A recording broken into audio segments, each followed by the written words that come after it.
Good afternoon and welcome to our Thursday, July 16th episode of Right Now. I am your host, Chris Reddy. I have a all-candidate co-host team here today.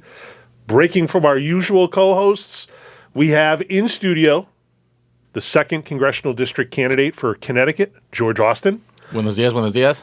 And we also have in studio with us today and a guest host from the past few episodes of Right Now, the state rep candidate for the District of Windham, Brian Saucier, with us today. Hello, Welcome. everybody. So I want to start off here today touching on a follow-up that we've talked about in the past on a couple of these episodes, specifically with regard to energy policy, because there's been some significant updates within the past 2 weeks about some of the things that we've talked about in previous episodes. If you want to go back and see any of the previous episodes where we talk about some of these things in specific detail, I can tell you that I went back and looked. February 5th episode of Right Now, March 26th episode of Right Now. We talked about this on both of those previous episodes, which you can follow on WILI.com. Go to podcasts. You can select any of these previous episodes. You can also go to YouTube. And also Spectrum Public Access Channel 192. You can see the in-studio recording of our episodes Tuesday at 6:30 and Saturday at 7 p.m. So the update that we have is twofold. One, we talked about a couple of weeks ago how Eversource is going to be going to PURA and requesting for a rate increase. And we talked about some of the... Naturally. Yeah. Why wouldn't expect that to come.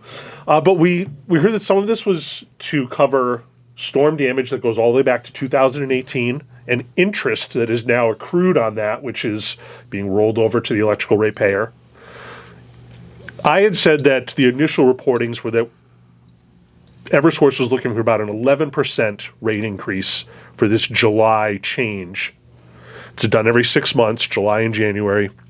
This one is set to actually be finalized in a ruling with PURA on July 27th. So we will know in a couple of weeks what this actual rate is. But now we're hearing more that the likely impacts to the residential customer as an electrical ratepayer in Connecticut is going to be closer to 18% rather than the original 11% that was suspected.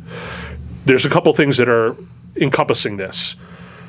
One is that there are some extra expected expenditures that Eversource is looking to recover, as we talked about, with storm-related damage that goes all the way back now 7 or 8 years. Interest accrued with this.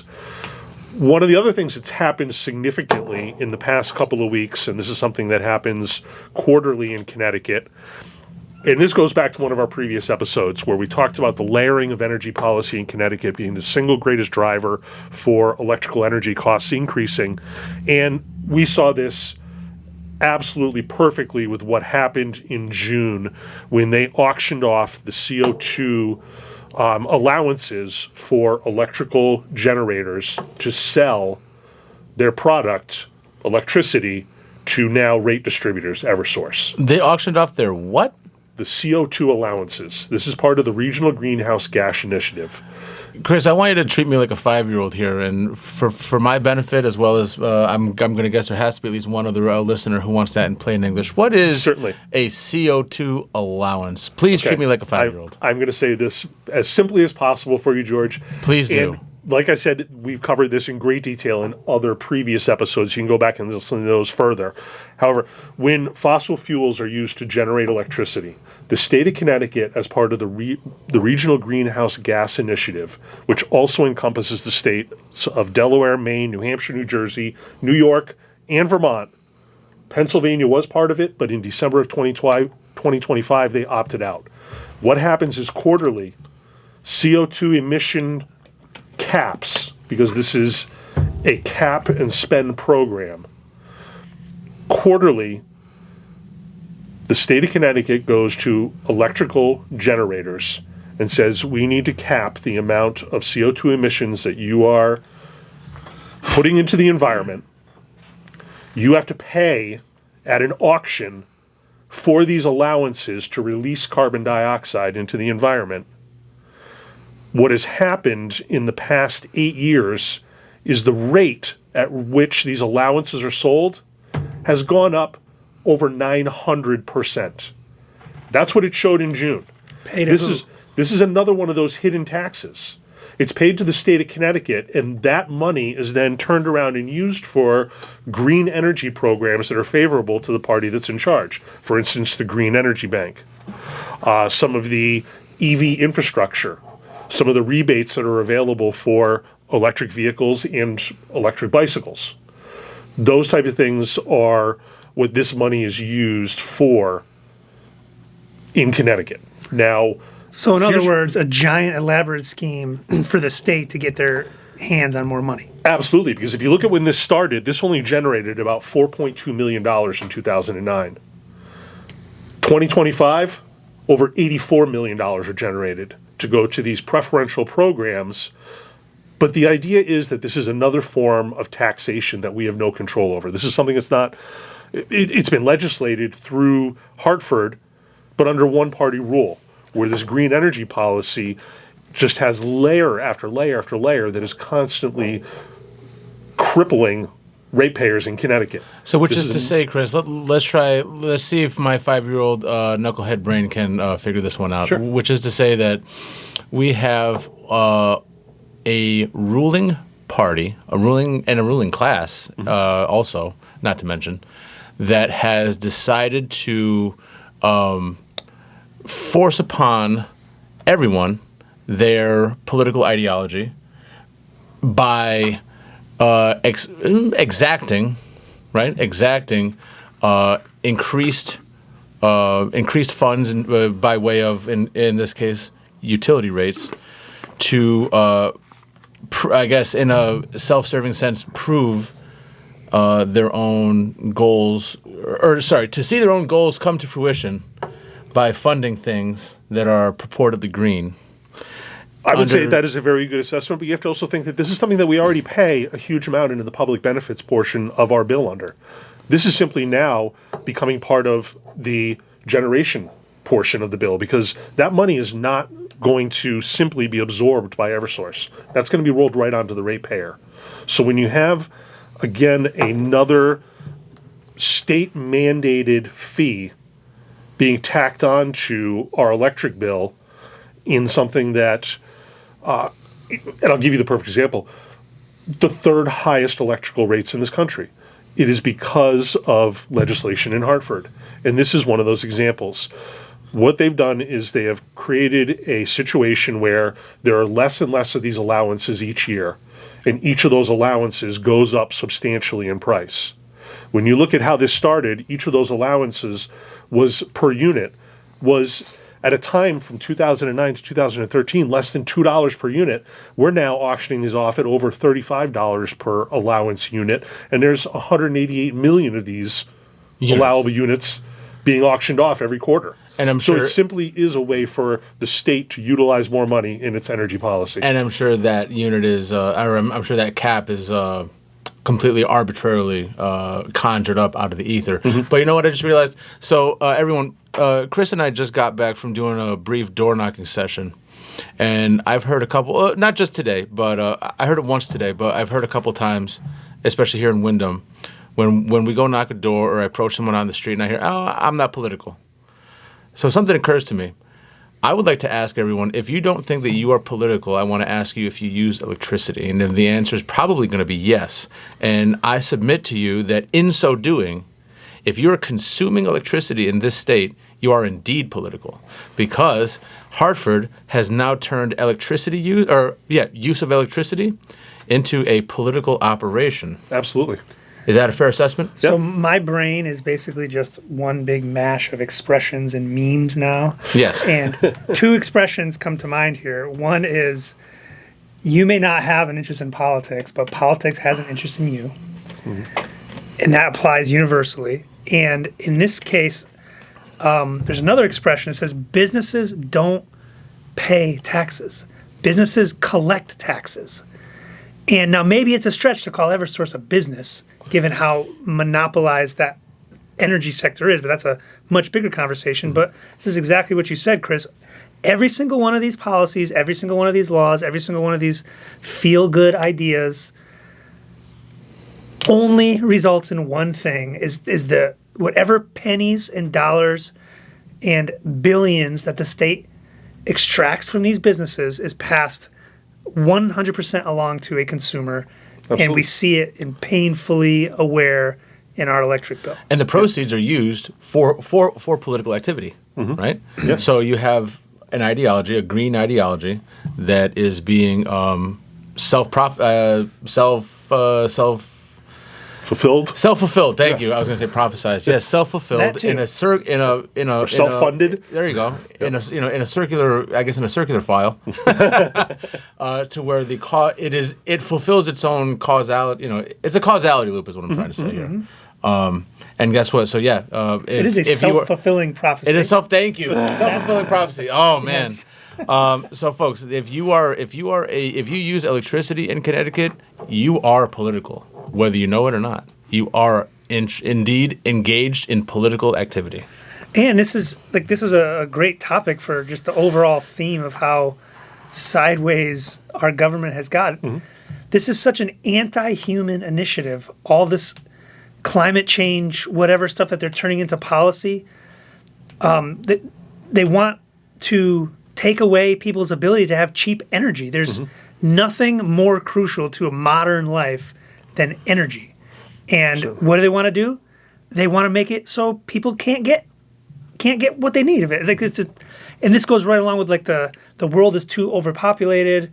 This is just a great example of how anti-human our government has become. And I got one better. How about this? Instead of just generating electricity and delivering electricity to the consumer, which would seem to be a pretty good business model, right? I mean, if you were in the electricity business, you would think, oh, all I got to do is make it and bring it to the consumer, and I charge for it, and bing, bang, boom, we're done. No. Now there is a whole political division of in the electricity game. That does not seem like a good business model. And it probably wouldn't be anywhere else but in the People's Republic of Connecticut. And you can see that it's starting to take effect because yesterday, I believe, Governor Lamont was at a presser, and he was asked a question, and the question started off, Connecticut has the third highest electricity rates in the country, and right there he cut the speaker off and said, will you stop repeating that? We know that it's a problem. It is very clear to everyone that electrical costs in Connecticut are an issue. We've seen over the past 2 decades how property taxes have increased to the point that you now have a second mortgage on your house paying rent for the property to your municipality or the state. And now you're going to see electrical bills that in the future very likely could become a third mortgage on your house. When you're thinking about an 18% increase that's going to take place starting July 1st of 2027 from where you are right now, we are out today knocking on doors, and I would say that 3/4 of the houses we went to had air conditioners running full blast as we're standing outside knocking on the door. Your electrical rate, because this is a peak demand time of year, you're going to get to see the true assessment, and an 18% increase starting in 2027 on a $300 bill, you're looking at an additional $60 a month. Right, and the other Just to cover quarter this. probably would have had a season if they could have afforded it. Yeah. Yep. So that's a follow-up on one of the stories that we've had here in the past couple weeks. Anywho, but instead of worrying about the citizenry of Connecticut, our Attorney General has filed what? Another lawsuit. 50, 60 lawsuits against the president and Orange Man Bad instead of delivering change and results that are meaningful for the people of Connecticut. They just want to obstruct the federal administration, and I get it. They don't want to work with them. I get it. They don't want to work with the guy, and their partisan politics. They won't let them deliver. It will not let the politicians of this state deliver anything positive for the people of this state if it means working with the administration. And that doesn't make sense. I mean, listen, let's put it this way. Everyone knows my political affiliation. When I go to Congress, if the next administration is blue, I will work with them. I'll work with anyone that delivers for my constituents, period. If someone comes up to me and is a registered Democrat and they say, you know what, I'm for constitutional liberties and I'm anti-tax, sign me up. I don't care. That's it is antithetical to public service to be an obstructionist. And But yet for here we the are. Obama years, could you find any daylight between the state of Connecticut and the federal government? They were two peas in a pod. And then the moment the orange man bad gets elected, all of a sudden we have to oppose everything the federal government does. Anyways. And come up with funds in order to make up for federal deficiencies on the back of Connecticut taxpayers. That's what we had all of our emergency sessions for in the past year. God, so it's the only way to do it. Easter. Yep. Can we talk about something positive, please? I'm getting depressed over here. Well, what do we have going on this afternoon? As I've heard just a little while ago, Third Thursday is happening. Beautiful. There was a great job being done to be sure to warn people about the air quality expectations and to make sure that people are taking precautions. But as we've seen throughout the day today on social media, it looks like Third Thursday is going to be an event that will be happening this evening. I'm going to be there. George, you're going to be absolutely at Third Thursday ever. Brian, you going to join us for Third Thursday tonight? Is that tonight? Yeah. It is the Third Thursday. Look at that sounds like a big old no. Well, I do happen to be free this evening. Thank you for the reminder. Yeah, of course, no problem. We put you on the spot not there. for nothing. I think here in downtown Willie, and don't get me wrong, I love it. I love downtown Willie, but I think there's every Third Thursday there's an air quality warning for an increase in smoke in the air. From the Canadian Rockies. No, I was talking about marijuana. I got something that'll make you happy, George, but don't kick me too hard under the desk. All right. Thankfully, as of July 1st, school districts are now barred from suspending students in preschool through second grade unless their behavior on school grounds causes serious physical harm. We talked last week with at Mike's show about how the state Hartford likes to create all of these unfunded liabilities, unfunded mandates, general rules for how the Board of Ed and the town is supposed to run their school system, and just shove them down to the town's throats and say, good luck. Yep. We don't care how you fund this. Doesn't matter if your town happens to like this rule or not. This is top-down style. Here's one more, George, that you're going to love. Children 18 and under, this is on October 1st, we got a little bit of headway. Children 18 and under now are required to wear helmets while riding bicycles, non-motorized scooters, skateboards, or e-bikes. Thank goodness we have, how many billions of dollars is the budget for the state of Connecticut? That they're focused on the real issues like teenagers, making sure they have their helmets on while they ride their bikes. And with my background as a paramedic, I can absolutely say without a doubt that helmets save lives with motorcycles, with bicycles, with kids. I mean, I remember growing up, I didn't wear a helmet. They didn't have bicycle helmets when I was a kid. We went out there and got concussions and stuff like that.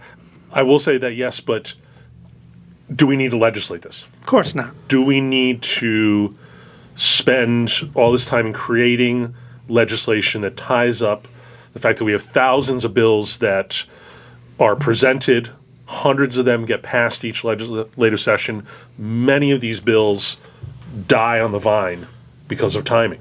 Do we have anything in here that talks about what kind of teeth that law has?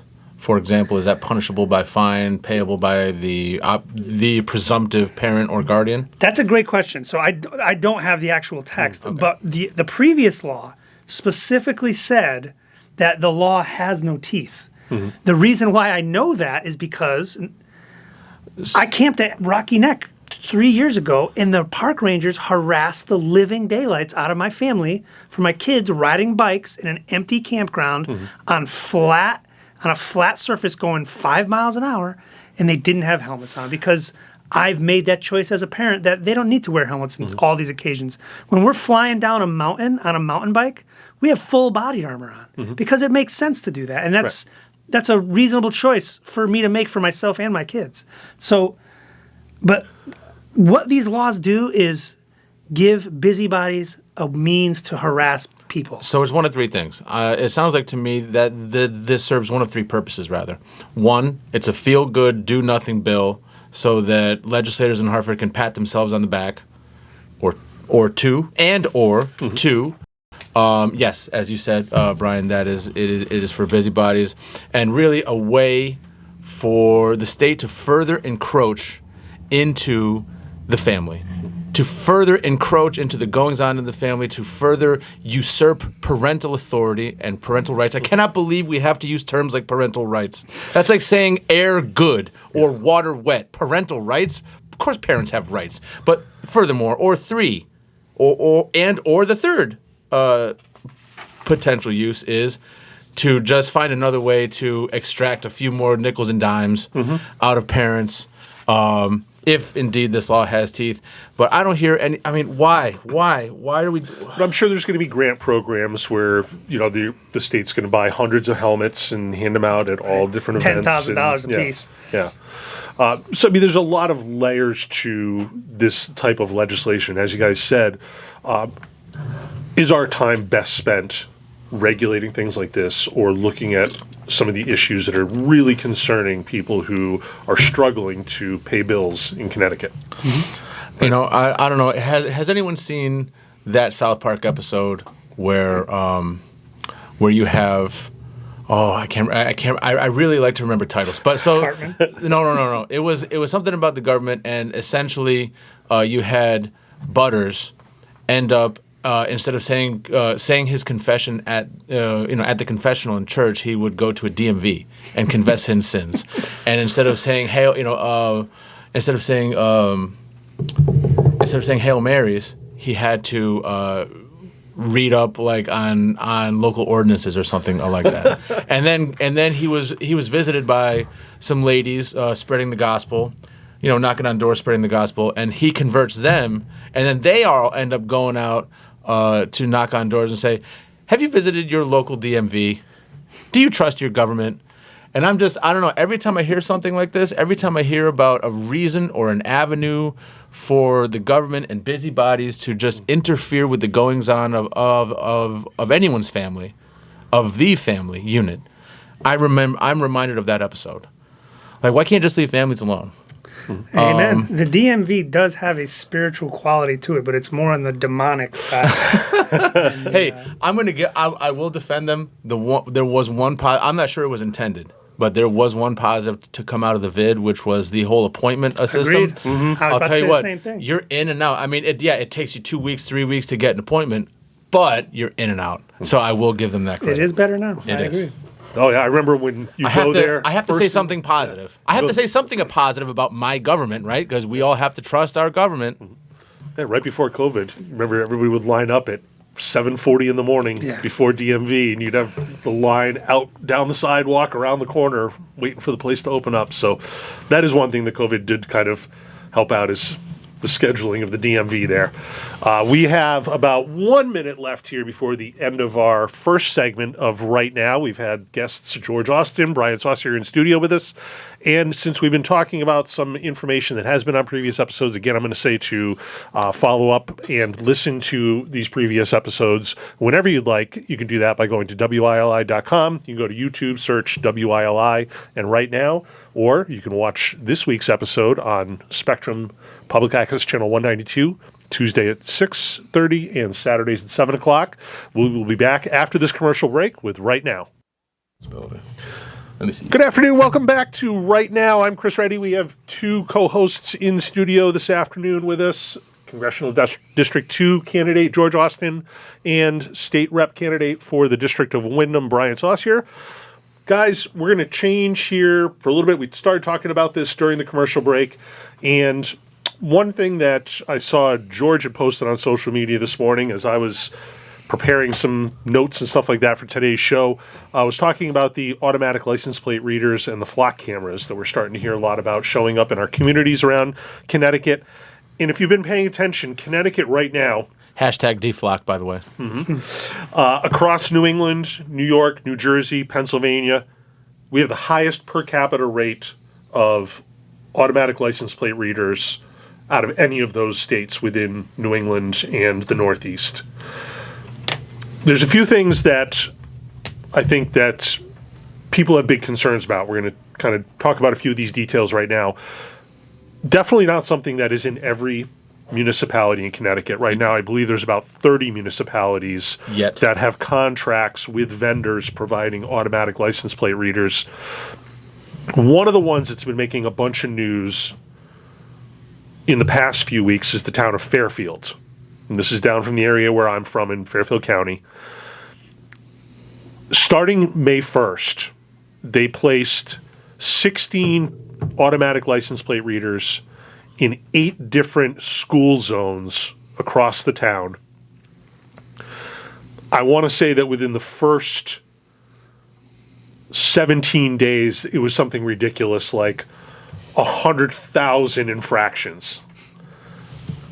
What they did, in fact, what's find... the stated purpose that they placed them for? So they're safety issues. They're saying that you'll clear... And clearly, there is some problem that they are trying to address when they were looking specifically at these only being school zone areas. Some of the comments that I've read from supporters and town council members in Fairfield is that this is being done proactively to prevent not only a speeding issue that they're having, but also concerns about passing in school buses within school zones or exceeding speed limits in areas where there's a high density of children potentially there. From May 1st until June 1st was simply a warning period. June 1st began the actual ticket process where you could drive through, be caught by a camera, and mailed a ticket based on vehicle identification information, license plate reader, description of the vehicle. There have been a number of concerns as to the accuracy of these cameras because they basically assess the image and give certain components of it, such as the ability to read the license plate, the make, model, color of the car, a statistical range of 0 to 100%. I'm going to say probability of having the correct information. So there is some ability or some discretion for law enforcement to look at this and say, well, maybe we don't have enough to actually go after the person, we don't have enough to identify the vehicle, or we don't have enough to be able to read this particular plate. So what happened first in May was within the first 17 days, and I do have the number right here, 114,000 speeding violations. How many tickets were issued? None, because this was the warning period. Warning period, sorry. Got it. Now, since this has gone live June 1st, the police department did provide some information as what their expectations were, and they said that the first month they're expecting $3.2 million in tickets. Here's another example of... Yeah, because the common citizen has too much money in this state. Yeah. Oh, well, the they said government that does some not have enough people... money. They said that some people, but during that warning period, had hundreds of violations reported to the same vehicle. So there's clearly some people that are specifically problems with speeding. However, this is now where you have an estimated $3.2 million in this month's revenue. They're suggesting that it's probably only going to be a 10 to 20% decrease, and they're still expecting revenue a year out from now to be over $2 million in tickets a month. Laughing all the way to the bank. Exactly, and this is another example of the state and municipalities creating an issue, creating the solution, which involves increasing the bureaucracy, because you know that now when they see the lucrative nature of this, that they're going to have people that are specifically assigned in that police department just to enforce these tickets because that's what makes money. Maximize revenue. Mm-hmm. So those numbers say something both about the drivers in Fairfield and the speed limit. I'm sure there are terrible drivers in Fairfield that need to have some kind of punishment to correct their behavior. Yeah. But maybe also the speed limit is not right in this road that it's on. So in this case, this was some of the issue that people had was that because this is exclusively right now just in school zones, schools currently aren't in session right now. And the discussion is that they will be changing the speed limit to a more reasonable speed limit for when school is not in session. But as soon as September comes around, it's going to be back down to whatever it might be, 15 mile per hour speed limit within that school zone. But clearly people are not paying attention.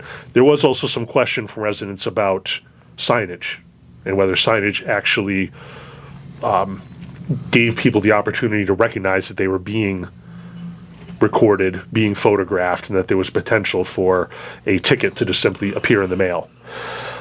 One of the big things that I have a concern about with these cameras is that when you have a vendor who allows for the municipality, the police department to view this information and to record information for legal purposes, there is a whole another population of people within this vendor program that have access to the database that stores and collects all this information from the license plate readers. And I'm going to give you a couple examples of this because these are things that are pretty concerning when you see how this big brother surveillance state is starting to work. Cheshire and the Cheshire Police Department, they have several of these automatic license plate readers in their town. The Cheshire Police Department searched their data between April 6th and May 6th, 2026 for a 1 month period of time, 1,680 times.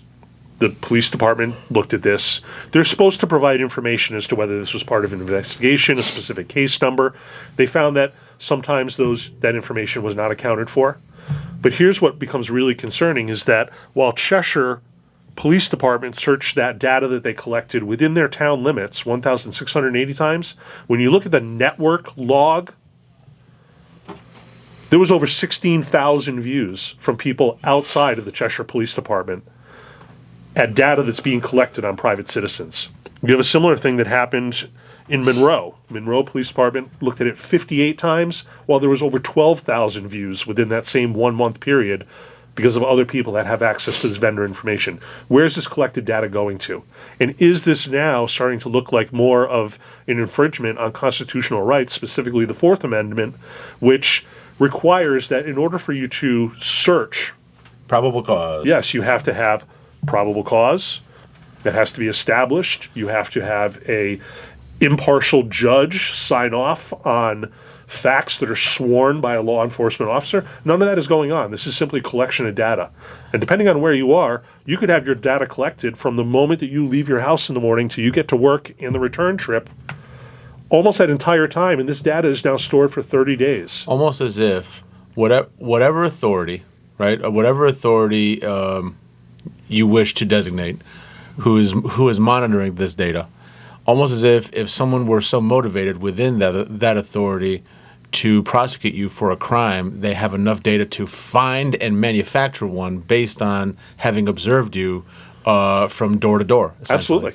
And that is absolutely usurping the probable cause requirement from the presumption of innocence, which is the entire basis of our criminal justice system. Now you are, instead of innocent until proven guilty, now you are, we'll find something on you. Mm-hmm. Give us enough time, give me enough time to look through the data, we'll find something on you. Yeah, and that really becomes concerning is what happens when a business owner has the IRS coming after him and saying, well, you claim that you didn't work this day, but we see you traveling here and there and everywhere else. There's a lot of concern over constant surveillance. Now, there is generally understood a standard that individuals don't have a right to privacy in a public setting. But oftentimes that means like you come to a street corner, someone takes your picture, you don't have a right to privacy. But to actually be video recorded during an entire trip. Well, that's not the difference of being. So I am in a public spot. I don't have any right to privacy, or any. I should not have any expectation of privacy. Sorry, I misspoke. Yeah. But being surveilled. Correct. Is different than being in public. Correct. You can be outside of you can be in your backyard. But if your backyard is so positioned around a school zone, then you are being surveilled in your private property, where you should have an expectation of privacy. Sure. I know that may be a stretch in of hypothetical circumstances. But the point is this: as you know, being surveilled is not the same thing as being in a street corner. Mm-hmm. Is not walking by. No, being surveilled from door to door is. That's. I'll tell you what. You want to talk about how we are creeping our way towards socialism, and then that is a slippery slope to communism. Constant surveillance. That sounds awfully reminiscent to what made the Soviet Union to what made the KGB what the KGB was, a circle of accountability. Except for now, instead of taking people out of it, you're putting AI at the forefront. With one major and scary difference is they had no means to actually achieve it 100 years ago in Soviet Russia. We now have the technology to achieve total surveillance. And half of the surveillance people carry around in their pocket willingly the whole day. Yep. And the other half, the infrastructure is now being rapidly deployed, which would be directly owned by the state. But Brian, the difference is this: you choose to have a phone on you, whereas and you can. I mean, I don't know what nut job does not. I'm sure they're out there though. And guess what, folks? I am thinking about becoming one of those nut jobs. I had an office space moment today where I wanted to take a hammer to my phone because it wouldn't stop ringing, and go to a flip phone or maybe even to a pager. But that aside, I don't know. Who doesn't want to leave their home and go somewhere and not be surveilled the entire time? That's a different thing. And so you choose to have the phone on you. Right? You don't have a choice about being surveilled in our scenario here when you leave the house. The choice has been removed. The element of choice is being removed from you and for you. And I don't know, man. Look, let's put it this way, folks. I, from Congress, will never ever vote in favor. Ever. I will never vote in favor of taxpayer-funded surveillance. And and I understand that there's going to be some pushback saying, oh, well, you don't believe in public safety, or you don't want to protect the kids, whatever it may be. But you know what? There's a price to pay for everything, and privacy. Privacy and freedom are not. I don't want to say freedom ain't free. It's not. But privacy is also not free. Privacy is not without its drawbacks, and I think that we must maintain privacy if we're to remain America. Yes, this is something that left and right can agree on, and again, depending on who's the president at the time, the left is usually pretty good on like First Amendment issues, privacy issues, and don't let the state become a behemoth issue. But Brian, and let's go one step further. I mentioned earlier about working with anyone. I know that there is a big push on our side to use these flat cameras in immigration and customs enforcement operations. Even though I'm in favor of that, I am still against these. And even though that may hinder the goals of immigration and customs enforcement, still not worth it. I am still against it, regardless of whatever ideological function it may serve right now, because I'm very aware and weary at the same time of how the Lord can giveth with that hand, and it will certainly taketh away with the other down the road. Correct.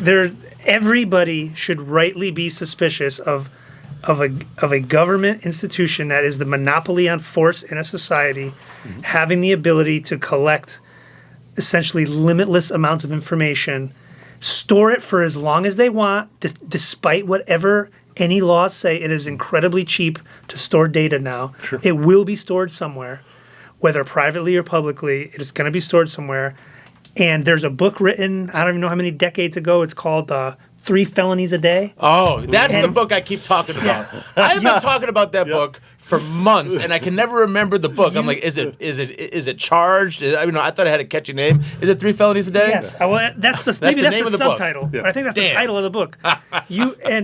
It's referring to the federal government, but it applies to the state government as well. Sure. Like, this data will be used against you some way, somehow, someday. And just because you're paranoid doesn't mean they're not after you. Yeah. So let's put it in other terms so that we can be less boring here. I know that the typical bro code, right? We'll say, "Oh yeah, don't say that in front of your wife or your girl because it'll come back to bite you when you least expect it." How she'll bring up something from 8 years ago that you said in between meals, and that'll come back to bite you. Well, that's someone trying to remember something anecdotally. Your significant other. This is a cached and stored data and technology that is being funded by, in this case, a government entity. I'm sure based on where we're talking about in the nation, it's a different agency from place to place. But guess what? The racket that is government has a never-ending credit card, and it's called the taxpayer. I mean, just think about it. You and I, we can start swiping our card to our heart's content. Eventually, that's going to get shut off, and we got to pay the bill.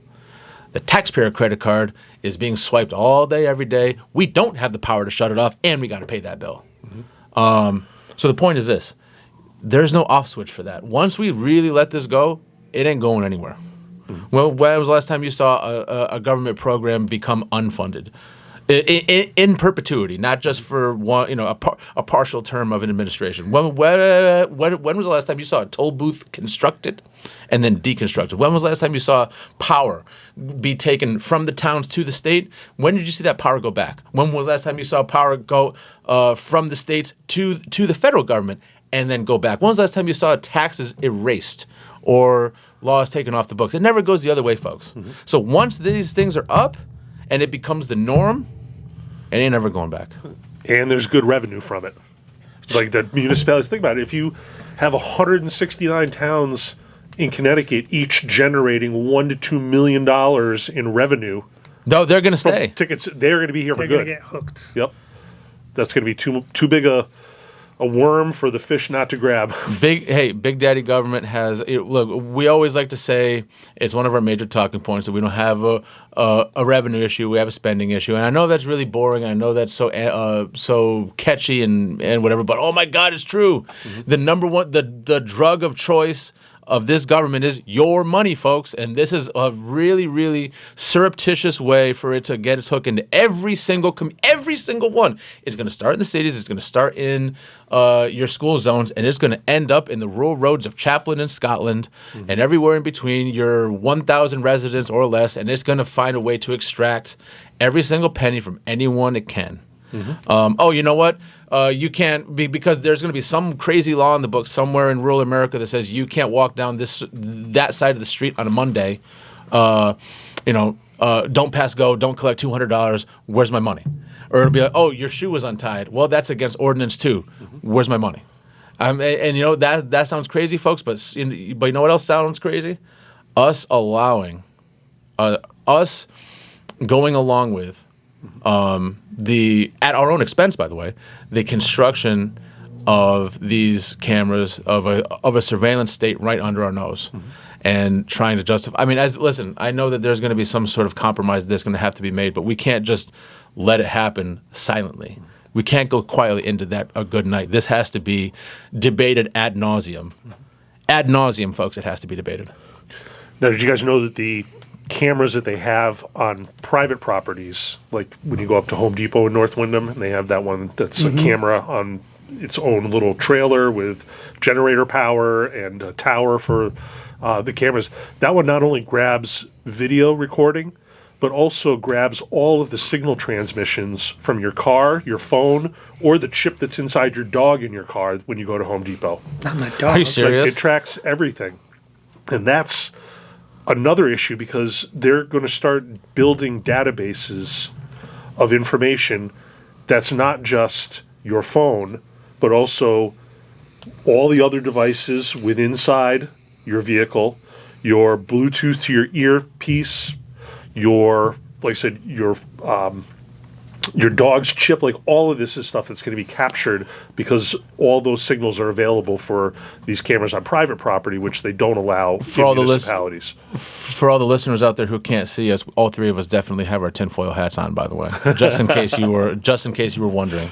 But I mean, just really think about it. So you have a camera that sees your face and matches your face to your your license plate, so it knows who you are, and then it says, "Oh, you got a dog with you." Oh, I don't see a dog license associated with your quote unquote account. We're going to go ahead and send you a ticket.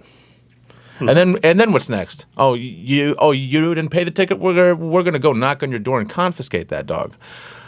Do you see where this is going to end, folks? And this sounds ridiculous, but man, some people 250 years ago thought some stuff was ridiculous. And then they did something about it. And I don't know. I'm concerned. Listen, guys, I'm concerned, and this needs to be debated. That's all. It's not ridiculous to foresee that if people have the means to control you, the means to exert pressure on you, the means to influence or just outright direct your decisions, they're going to use it. The technology has been developing for a long time. like the internet is a wondrous, amazing thing, but data is a two-way street. It's a double-edged sword, is the expression. We live in this information-rich age it's a golden age in some ways, but it's enabling things that tyrants 100 years ago could only dare to dream about. Like you're not tinfoil hat paranoid if you consider that someone might actually use these powers against you someday. You'd be a fool if you pretended like we're surrounded by angels that would never ever consider wielding this against their neighbors. That's why homes have doors and doors have locks, folks.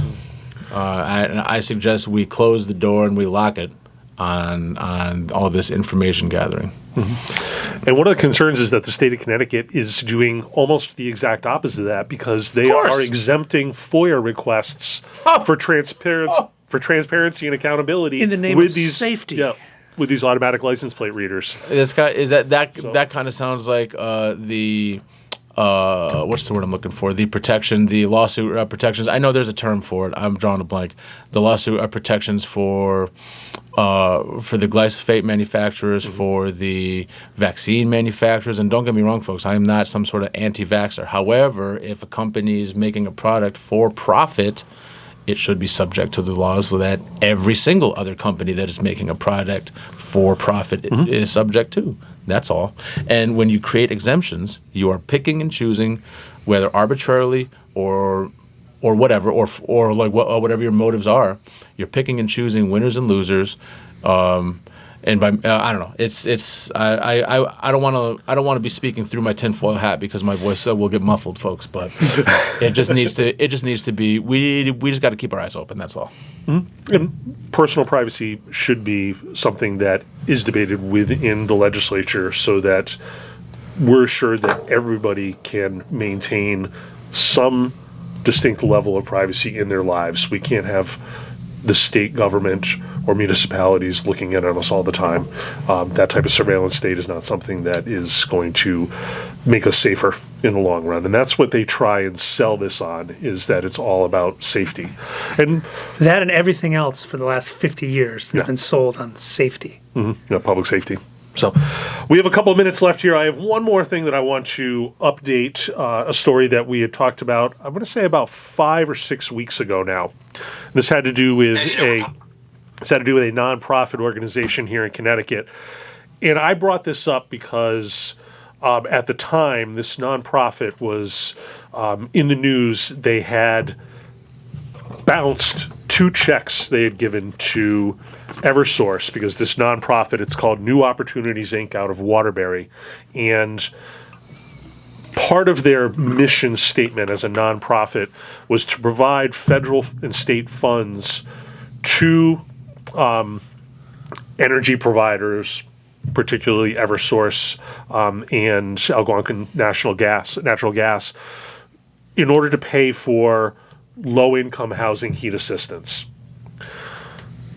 When they received their funding, federal and state combined, they wrote 2 checks to Eversource totaling about $3 million. Both of these checks bounced. So that threw up a whole bunch of red flags. A whole bunch of audits happened. A forensic audit happened over the past few months. And they found some very concerning things. First is one thing that I've talked about on previous episodes, which is how money passes through nonprofit organizations in the state of Connecticut, sometimes with very little transparency or accountability. And in this case, this nonprofit was taking large amounts of money over the past few years, and in fact had a for-profit entity that it was supporting with this funds that helped contribute to the failure that this nonprofit had. Their for-profit organization that they were supporting was a hydroponic food producer in Torrington. And this company lost money year after year after year for the couple of years that it was open. And this nonprofit tried using its other subsidiaries to prop up a for-profit business with taxpayer funds. These are exactly the type of things that I've said over and over again that the state of Connecticut needs to do a better job on. There are definitely nonprofits who do fantastic work in Connecticut and help out people who truly need it. But there are also nonprofits, not just this one, but other ones that I've talked about around Connecticut, that struggle because the money is simply passed through to other nonprofits that normally would not be eligible for state funding. And once we get to that second and third layer of funding to nonprofits, money now starts to flow as black money back into campaigns in Connecticut. And this is where things get really concerning, because a lot of this money is just done by earmarks from state legislators. That money ends up back into the same campaigns of those legislators. And like we talked about before, those self-fulfilling prophecies and self-funding circles of campaign money happen. This is another one of these cases. The state of Connecticut did say that they are going to continue to support this nonprofit under strict oversight and changing of the CEO at the head of this. I just wanted to follow up on that. This is coming to the top of the hour now, so we're at the end of our Thursday, July 16th episode of Right Now. Thank you very much for tuning in, and we will see you all next week.